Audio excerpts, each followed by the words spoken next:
Parte de la discusión dura del presupuesto de este 2018 para el 2019 fue que se iban a recortar, y en forma bien dramática, ciertas partidas en específico.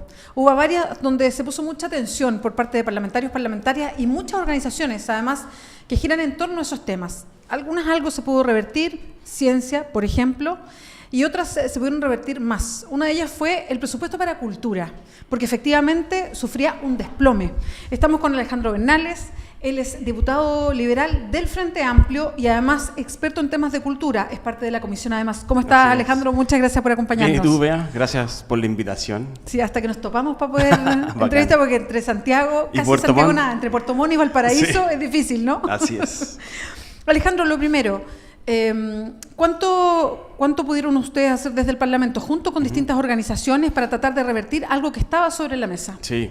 Bueno, primero decir que, claro, a nosotros nos topó la noticia de una forma bastante imprevista, este recorte de estas instituciones culturales que da el 30%, como bien tú lo decías, que eso para ellos era, para algunos prácticamente, de hecho, cerrar. Sí. De hecho, el Museo Violeta Parra nos decía, nosotros sin ese presupuesto no tenemos otra cosa que hacer que ponerle candado a una institución que además es casi prácticamente nueva y no seguir, en el fondo, trabajando por el mundo de la cultura.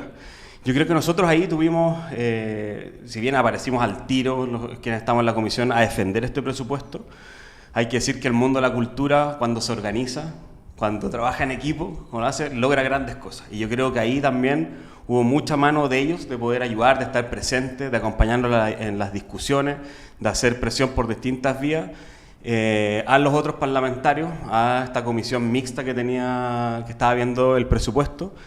Y por suerte logramos también que se diera a conocer lo que ocurre con estas instituciones culturales. A mí me llamó mucho la atención en esta discusión que quienes defendían este recorte decían, pero es que ese recorte, este 30%, se va a ir a los fondos concursables.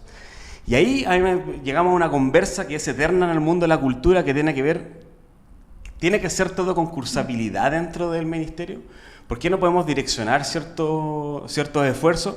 Y además que la concursabilidad no garantiza para nada el que se cumplan las políticas culturales en Chile. Hay que recordar que en Chile nosotros tenemos políticas culturales que han sido diseñadas de forma participativa, que han sido diseñadas además por 5 años para que crucen gobiernos, que sean políticas más bien de Estado que de algún gobierno.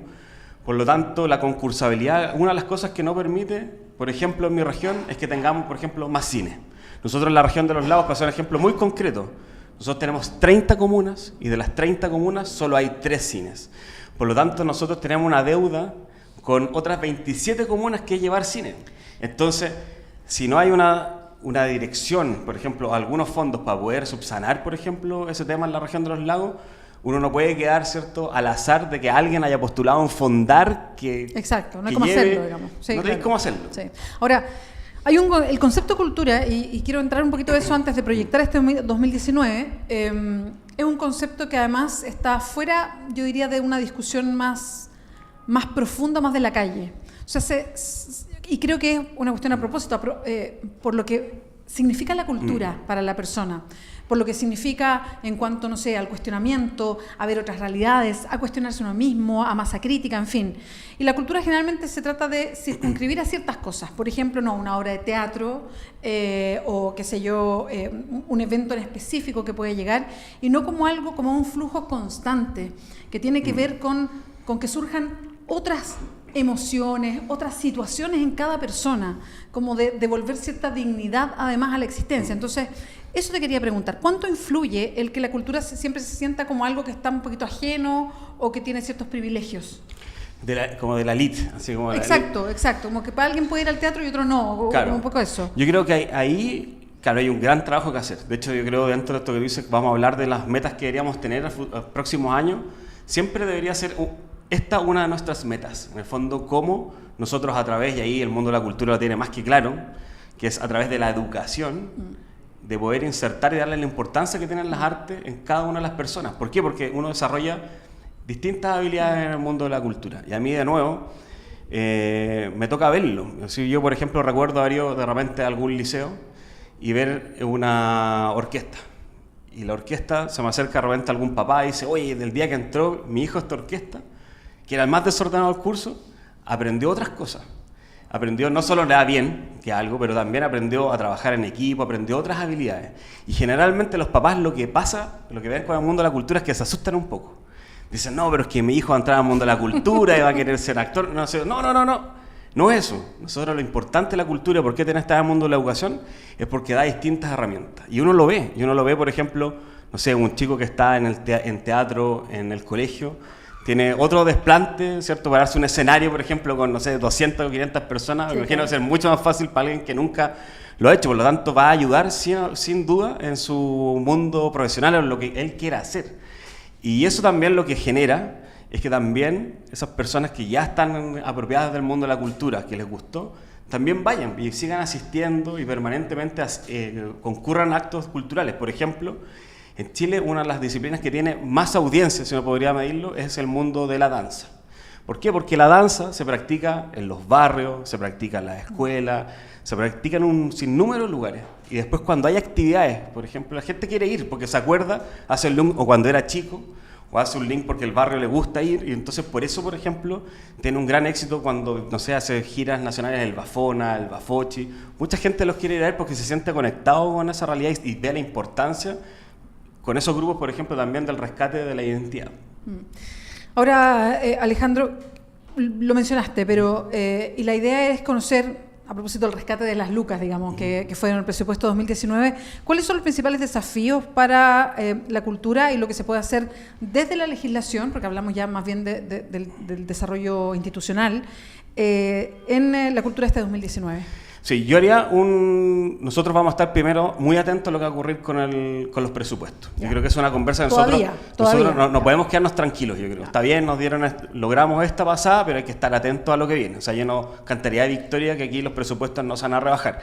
Es más, yo creo que sería muy justo también para otras instituciones de pensar cómo podrían haber más instituciones en ese espacio. O sea, nosotros lo que veíamos era, cierto, que estaba, no sé, Matucana 100, Balmaceda Arte Joven, estaba el Museo Violeta Parra, el Precolombino, pero a mí me gustaría, por ejemplo, que estuviera gente de mi región. En mi región, el Museo de Arte Moderno, que cumple una gran labor en la región, que lleva muchos años. ¿Por qué no está ahí? Esa es una pregunta que nosotros creo que tenemos que instalar.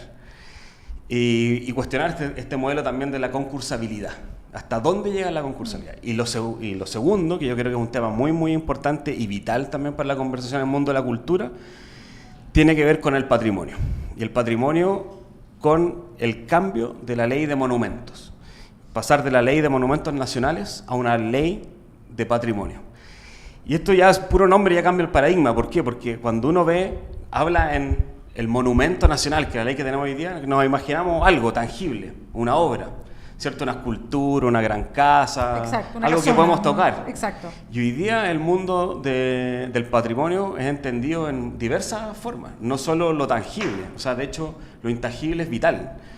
Parte, por ejemplo, de la declaratoria de las iglesias de Chiloé como Patrimonio de la Humanidad, no tiene que ver solo con su infraestructura y cómo fueron construidas y que son bonitas y que tienen tejuelas, sino que tiene que ver también con el entorno que hay en ellas, la vida que hay en ellas. Y esa vida la dan las personas que hacen los pasacalles, que visten a los santos. Hay toda una tradición detrás que hace la iglesia, porque la iglesia sola en realidad, claro, uno la ve bonita, pero ya que todo lo que involucra la hace estar efectivamente en otra categoría. Por lo tanto, no solo podemos estar hablando hoy día de nuestro patrimonio material, tenemos que hablar de nuestro patrimonio inmaterial, tenemos que hablar de, por ejemplo, todo lo que tiene que ver con santuarios de la naturaleza. De hecho, hoy día estamos viendo en la comisión, ya empezamos a conversar de estos temas, pero curiosamente empezamos a trabajar esta ley de patrimonio con una propuesta que viene de la ciudadanía, que está muy bien, que viene de la ciudadanía, que lo hace la Asociación de Barrios Patrimoniales y Zonas Típicas, y nosotros nos quedamos esperando todo el año el proyecto que iba a ingresar el gobierno. Porque el gobierno nos dijo, nosotros vamos a ingresar un proyecto que es la ley de patrimonio que tiene que cambiar. Estuvimos esperándolos todo un año, avanzó más rápido esta asociación, como te contaba, y nosotros hoy día, visto todo lo que ocurre, por ejemplo, en el mismo terremoto, este temblor que hubo, fue ayer o antes de ayer en La Serena, uno ve quién está a cargo del patrimonio. ¿Cómo lo hacemos en regiones? O sea, en regiones estamos en una desprotección, pero brutal. O sea, no puede ser que desde Santiago nos digan a regiones qué es para nosotros nuestro patrimonio. O sea, toda la ciudad considera que la Casa de la Esquina es un patrimonio o que el señor tanto es tesoro humano vivo, pero aquí en Santiago no lo conocen, entonces no puede ser. Y además son procesos larguísimos, que hay que mandar carpetas para pedirle permiso a la gente de Santiago para poder modificar, por ejemplo, algo en el patrimonio de las regiones. Por lo tanto, tenemos que avanzar también muy fuerte en el patrimonio también visto desde las regiones, porque yo insisto, o sea, y una cosa que siempre ha sido muy catete, yo creo que la gran identidad de Chile viene desde las regiones. O sea, el gran patrimonio es de las regiones. Entonces, yo me acuerdo hace un par de años atrás, Santiago hizo un logo, que no lo usan, por suerte. Y pusieron un logo, era un logotipo de Santiago. Entonces, la bajada era un logotipo que aparte habían dicho que lo habían copiado, se armó el tiro la polémica en internet. Y la bajada decía, Santiago siente todo Chile.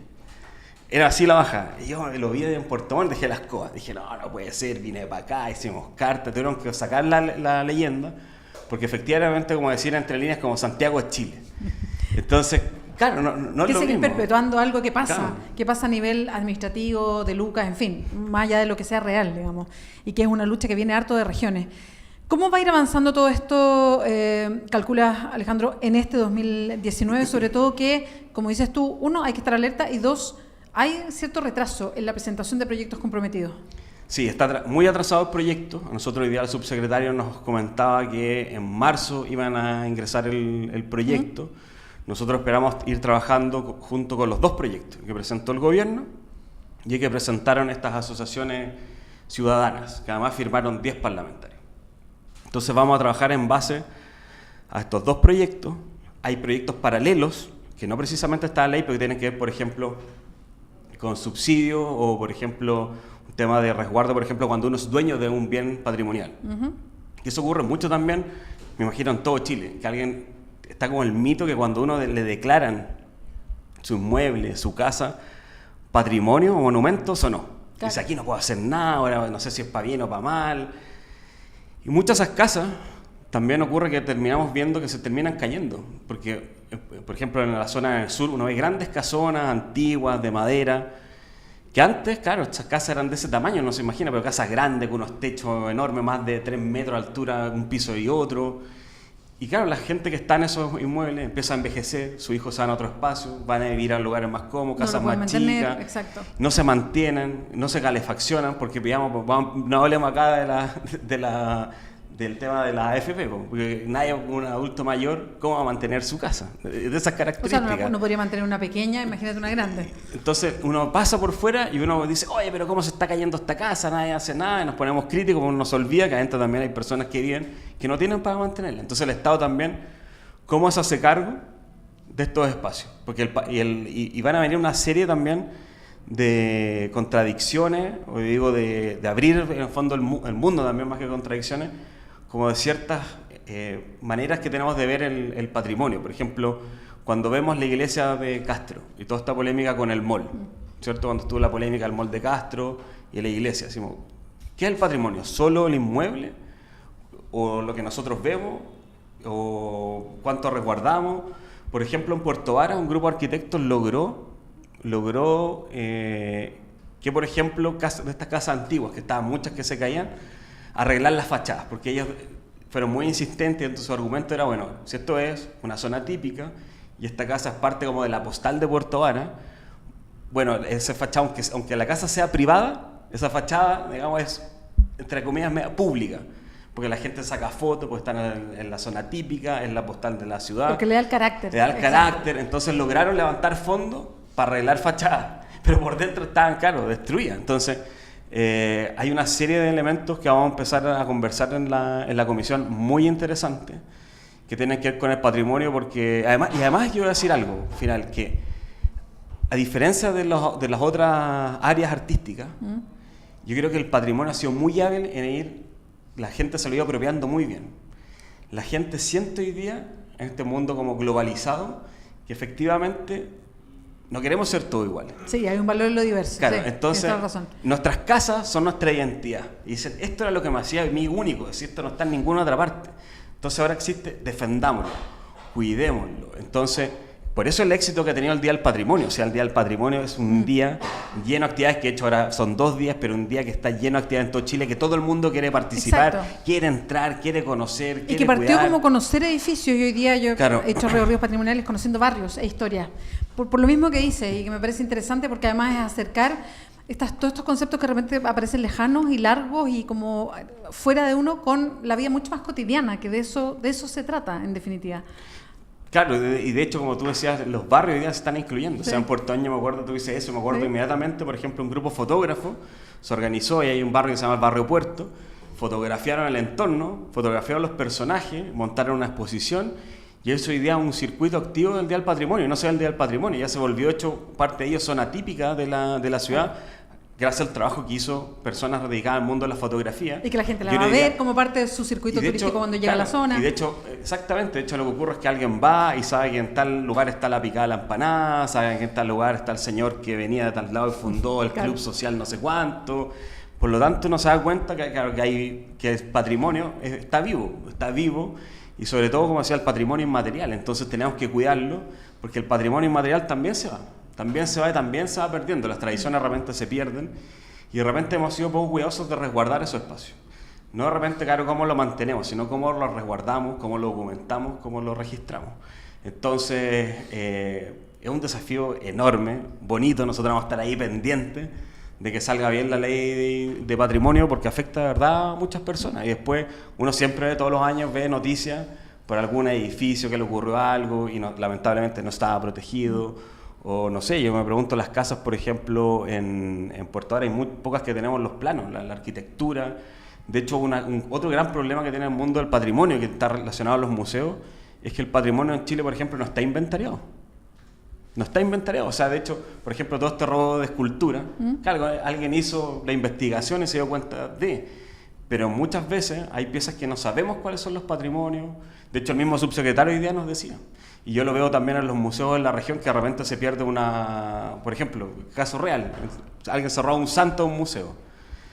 En el museo no tienen las condiciones, no tienen ni siquiera un inventario. O sea, no saben cómo era el santo. A mí me decía la directora del museo, me decía, bueno, se robaron el santo, viene acá la PDI no sabe qué hacer. Le empieza a preguntar a la gente, dice, ¿cómo era el santo? O sea, no, la santa tenía los ojos celestes, pero la otra no, la otra era rubia, pero no tenía los ojos celestes. Entonces, tenemos una serie de materias que avanzar en estos espacios bastante importantes porque son no solo parte de la historia del patrimonio de nuestra identidad.